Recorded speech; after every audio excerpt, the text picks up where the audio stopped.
Today I will show you a drama, adventure, action film from 2011 titled The Gray. Spoilers ahead. Watch out and take care. Ottway's inner voice narrates that he has a job in the middle of nowhere, Alaska, for a major oil company.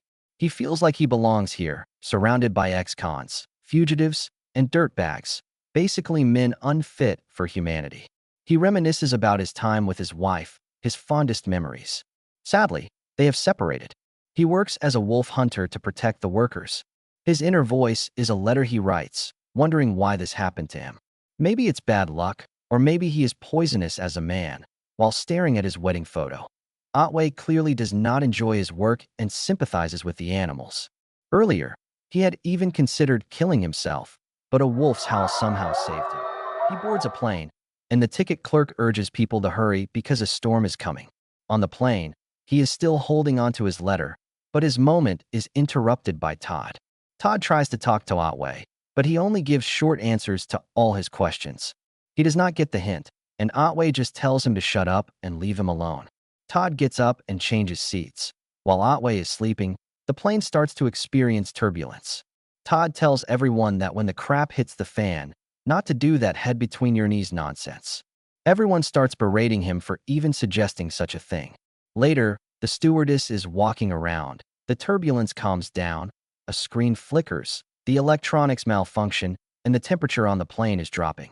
Suddenly, the plane loses altitude. Ottway cleans the window and sees that the turbine is on fire. The plane begins to fall rapidly, and part of it collapses. Ottway is ejected, falling into the snow, and survives. The plane crashes not far from him. The sight horrific, everything in ruins. People are screaming for help. Ottway helps Todd get up and goes looking for more survivors. Some deranged man thinks this is all a dream and he will wake up soon. As the storm subsides, the picture becomes clearer as to who is still alive and how many are wounded. Ottway is called to one of the men, who is bleeding profusely. He tells him the sad news that he is dying and tries to comfort him in his final moments. Brooke laughs uncontrollably as a coping mechanism. There are 7 of them that they know of. Diaz points out that Todd just had to open his mouth, believing it was his fault they crashed. Ottway takes control of the situation, saying it will be dark soon and they need to build a fire if they do not want to freeze to death. At daybreak, they should be on their way, claiming that no help will come, and even if it does, it could take weeks. All begin to gather supplies and what they can burn. Ottway continues to walk away from the main crash site to find a separate site. A woman is whimpering in pain, and he runs to help her when a wolf head appears. He still tries to shoo the wolf away, but is attacked by the rest of the pack. 2 guys from his camp rush to his aid and save him.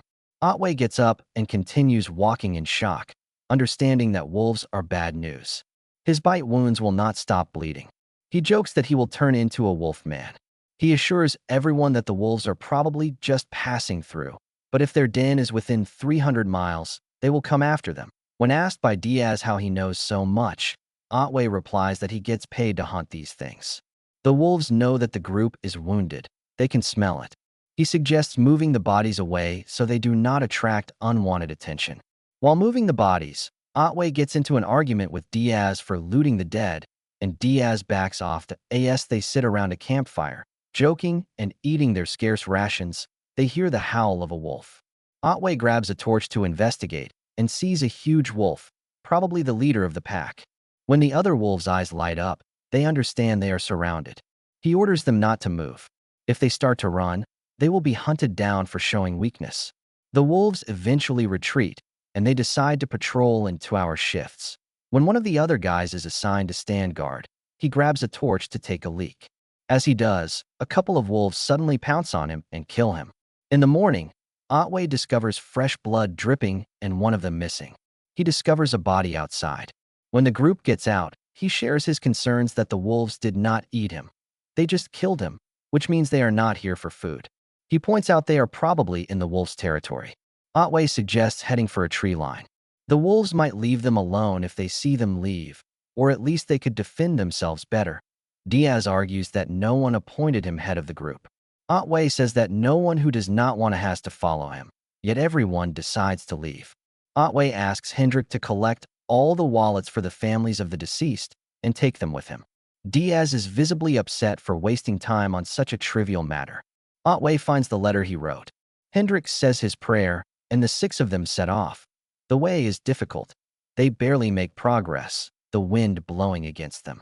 Todd begins to lag behind and is attacked by wolves. Ottway can barely hear his cries for help because of the strong wind. He cannot help him because his legs are sinking into the snow. By the time he is near him, Todd has already been bitten to death. They keep moving. The snow is so deep it slows them down, and it is already nightfall.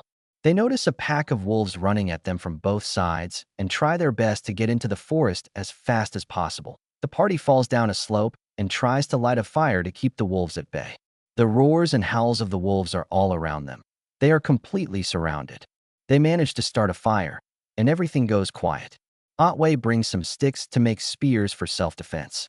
Despite the predicament, Diaz manages to talk crap about all of them and how making spears is stupid. Basically, he is whining continually. Ottway tells him that talking tough means nothing now. Everyone is scared, but Diaz is just ashamed to admit it. He's a fool, or worse, a liar to Diaz's pent-up anger bursts, and he holds a knife to Ottway. He wants to settle things now. As Talget tries to break up the fight, Diaz elbows him. Ottway kicks the fire to distract him and throws Diaz to the ground, telling him to cut it out. He's had enough of him. At that moment, the alpha wolf comes at them, causing Diaz to crawl back in fear. After showing his dominance, the wolf walks away. Diaz is still panting, scared. Ottway hands him his knife. Diaz apologizes to everyone, when suddenly a wolf pounces on him from behind. They manage to kill the wolf. Ottway says it's not the alpha but the omega, an outcast sent to test Diaz. They cook the wolf and eat it. It tastes awful, but it is food. Diaz cuts off the wolf's head as everyone looks on in disgust. When he's done, he taunts the wolves with the head in his hand and tosses it into the bushes, whereupon a huge wolf howl rings out, clearly the roar of an alpha wolf. Diaz is starting to think maybe this was a bad idea. They grab some torches and get on their way. Brooke is getting worse, having trouble breathing, so they pick a place to camp for the night. The group talks about the odds of surviving a plane crash and how maybe it's fate and they'll make it out alive. Diaz says that's all crap. They tell each other stories about their lives and the people they care about, laughing. Ottway remembers his father, an Irishman who drank a lot, and on his father's wall hung a poem his father had written. Once more into the fray, into the last good fight I'll ever know. Live and die on this day. Live and die on this day. Live and die on this day. That hits everyone hard. A blizzard is coming, so they decide to bundle up. Brooke never woke up. They wait out the blizzard and dry their clothes. Everyone is tired. Ottway finds saw marks. The trees have been cut down, meaning there is civilization somewhere. They stand on the edge of a cliff and can hear the river stream. Their best bet is to follow the river to find shelter, but first, the four of them have to get down. Ottway suggests climbing the trees with some rope or jumping off the cliff, but they cannot go back. It's simple, either the wolves or the trees. Hendrik is the jumper. He says his prayers and jumps. One of the knots comes loose, but Diaz manages to grab it.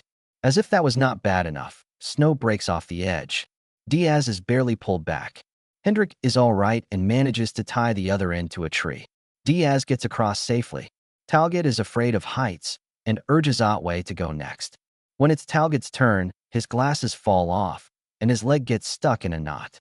Suddenly, the rope snaps, and Talget is pushed into a tree and falls through the branches.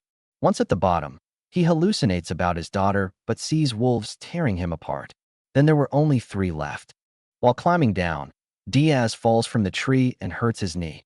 They continue to walk along the river. Diaz has trouble keeping up and simply tells Ottway and Hendrik to leave him. He's beaten. He hands Hendrik his wallet and refuses to move on, wanting to accept his death. Diaz wishes them good luck, and they go on their way. A short time later, wolves tear him to pieces. Hendrik asks Ottway what he was doing in the bar the night before they had to fly home. Ottway tries to shrug it off, but Hendrik says he looked just like Diaz, like he'd given up on life. He read Ottway like a book, but it does not matter now. 2 wolves start chasing them through the thick snow. Hendrik falls into the river. Because of the strong current, he cannot find his footing. Ottway jumps to his aid. Hendrik's foot gets stuck between rocks, and all Ottway's attempts to help him are in vain. Hendrik drowns. Otway climbs out of the water with Hendrik's backpack. He is soaked, cold, alone, and surrounded by predators. He snaps and yells at the creator to show him a miracle. "Screw faith, earn it," he says. When he calms down, he keeps walking, barely on his feet. He pauses and lays down everyone's wallets in a pile. He looks at their pictures, their children, their loved ones. Everyone has someone waiting for them at home. He checks his letter one last time. He turns out he is in the wolves' den. They went straight to their den from the very beginning. He scoffs at the irony as he is surrounded, and the alpha stares down at him. All the wolves back away as if the alpha is saying, "He's mine." He remembers the last time he saw his wife, who told him not to be afraid. It turns out she did not leave him, but passed away. Ottway tapes many bottles to his right hand and a knife to the other. He smashes the bottles, stands up, and starts reciting his father's poem. The rest is left to imagination. The end. Thank you for watching. Subscribe if you'd like to see more videos like this.